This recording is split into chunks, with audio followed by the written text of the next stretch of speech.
Good morning বন্ধুরা। এখন বাজে প্রায় ওই 10:30টার মতো। আর আমি না আগের যে ব্লগটা তোমাদের সঙ্গে শেয়ার করেছিলাম তার পরের পার্ট এটা। তো এই দেখো এখানে না মানি প্ল্যান্টের একটা ডেকোরেশন করছি আর কি। তো এই যে পটটা দেখছো এটা আমি কয়েকদিন আগে তারকেশ্বর গেছিলাম, তারকেশ্বর থেকে মানে বাবা তারকনাথের মাথায় জল ঢেলে তারপরে ওই পাত্রটাকে নিয়ে এসেছিলাম। তো ওটা গড়াগড়ি খাচ্ছিল এদিক ওদিক। আর আমার মানি প্ল্যান্টটাও একটা থামস আপের ছোটো একটা বোতলের মধ্যে রেখে দিয়েছিলাম, অতটা দেখতে সুন্দর লাগছিল না। তো আজকে আবার জামা কাপড় ভাঁজ করতে করতে ওটার দিকে চোখ গেল, তো ভাবলাম যে এই কাজটা একটু করি। একভাবে জামা কাপড় কাজ গোছাতে গেলে না বোরিং লাগে ভীষণ, তো ভাবলাম যে এই কাজটা করে নিই। জামা কাপড় গোছানো হয়ে গেল আর এদিকে আমার কাজটাও হয়ে গেল। জামা কাপড় গোছানো হয়নি অবশ্য, কিছুটা বাকি আছে। তো দেখ কেমন লাগছে তোমরাই জানিও কিন্তু আমাকে। আমার তো দারুণ লাগছে। আর জানলার কোনায় রাখলাম, তোমরাই বলো। এরকম করে বানিয়ে নিলাম মানি প্ল্যান্টের। ঘেমে গেছি পুরো।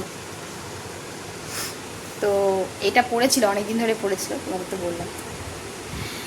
তো যাই হোক, চলো, খুব ভালো লাগছে আমার এখন এটা একটা গতি করতে পেরে। এতদিন একটা সেই ছোট্ট কি বলে ওটা, থামস আপের যে বোতলগুলো হয় না, তার মধ্যে রেখেছিলাম মানি প্ল্যান্টটা, কিন্তু পড়ে যেত। আজকে বুদ্ধি করে এই কাজটা করলাম, এর মধ্যে রেখে তারপরে এরকম করে রাখলাম। ভালো লাগছে তাই না? তো চলো থাক ওটা ওরকম। আমি এবার এই জামা কাপড় জামা কাপড়গুলো ভাঁজ করতে করতে এই বুদ্ধিটা মাথায় আসলো, তো ওটা করে নিলাম। এবারে জামা কাপড়গুলো ভাঁজ করবো। ওদিকে রান্না আমার হয়ে গেছে প্রায় অনেকটাই, রান্না প্রায় হয়ে গেছে। দেখে আসি রান্নাটা কতদূর কি হলো।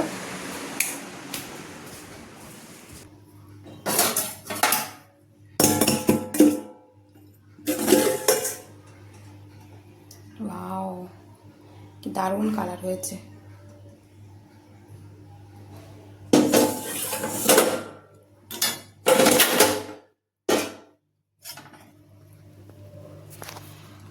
কি দারুণ কালার হয়েছে।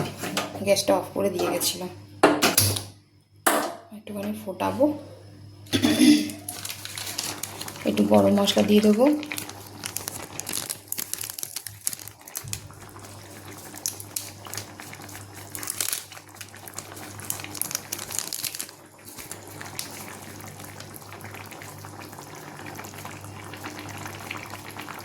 অল্প করে একটু গরম মশলা দিয়ে দিলাম, আর একটু ঘি দেবো। ব্যাস, ভাজা করলেই হয়ে যাবে। পেঁপে দিয়ে সোয়াবিনের তরকারি।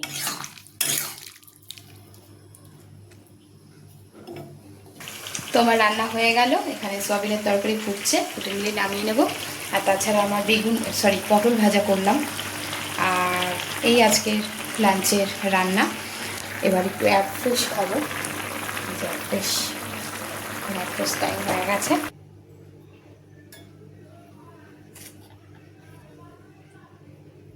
অ্যাপফ্রেশ দিয়ে দিলাম 2 চামচ।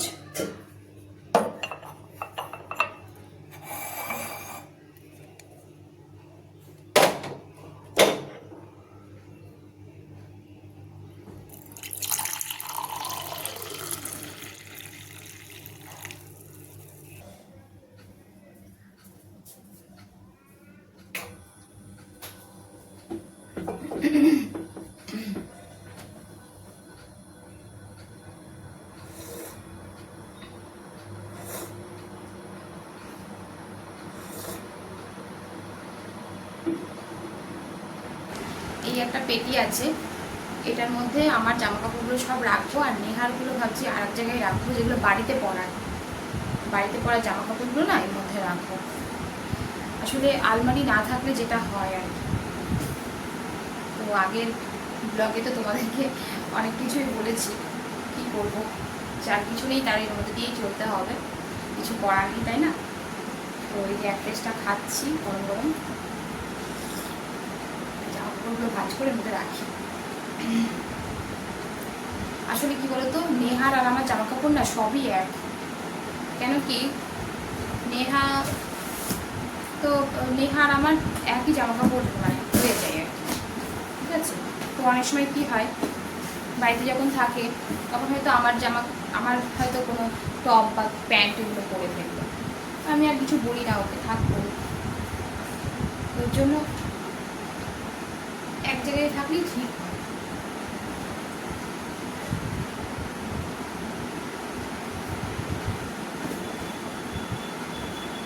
আবার সব ওর সব জামা কাপড়গুলো আমার আবার হয় না, কিন্তু আমারগুলো সবই ওর হয়। ওই জন্য মাঝে মধ্যে দেখি আমারগুলো পরতে ভালোবাসে, আমারগুলো পরে।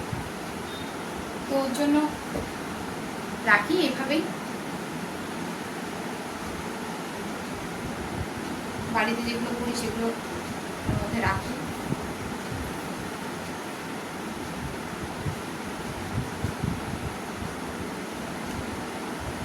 আগেই একটার মধ্যে জামা কাপড় রাখতাম, একটা তাকে আমার রাখতাম, একটা তাকে নেহার রাখতাম।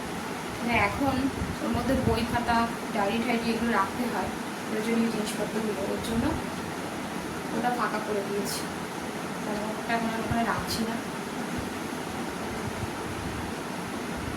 অনেকদিন ধরে আমাকে আইসক্রিমের আনসার করে তাই আমাকে দিয়ে দিয়েছে। গলা তো পেটে খাবে। হ্যাঁ, তুমি কি নিয়েছিস স্কুল থেকে? বলি সারপ্রাইজ আছে। সারপ্রাইজ কখন আছে? কি বলি তাহলে? ফ্রি চক। কি চক চক? ফ্রিতে কি 5টা এনেছিলাম, তুমি একটা নিলে, সৌমিনের কাছে দিয়েছি। দেখো স্কুল থেকে কি নিয়ে এসছে, চক। ও অমৃতা বড় চক আমরাও পেয়েছে। ছোটবেলায় নিয়ে আসতাম, জানিস? অমৃতা বড় চক পেয়েছে। আমরা স্টাফ রুমে গিয়ে নিয়ে আসতাম। এবার আমি ক্লাস থেকে ছুটি করে দিয়েছি। আমি অমৃতা এত বড়টা পেয়েছে। ইয়েতে পড়েছিল নিচে, বোর্ডের নিচে। তাহলে কোথায় ছিল? বক্সে থাকে। করবি চক দিয়ে। লাঞ্চ করতে বসে গেছি। এই হলো ভাত, পটল ভাজা, ডিম সিদ্ধ, আর এই হলো সোয়াবিনের তরকারি। এখন দুপুর 2টো বাজে, খাওয়া দাওয়া করে চলে এসেছি আমি নেহার স্কুলে। এখন স্কুলে মিটিং আছে 2:30 থেকে, দাঁড়িয়ে আছি, একটু পরেই শুরু হবে। তো চলো বন্ধুরা, আজকের ব্লগটা এখানেই শেষ করছি। সবাই খুব ভালো থেকো, সুস্থ থেকো, আর তোমাদের ওখানে কেমন গরম পড়েছে সেটাও আমাকে জানিও কমেন্ট করে। আর ভিডিও ভালো লাগলে অবশ্যই সাবস্ক্রাইব করো। Thank you, love you all, by.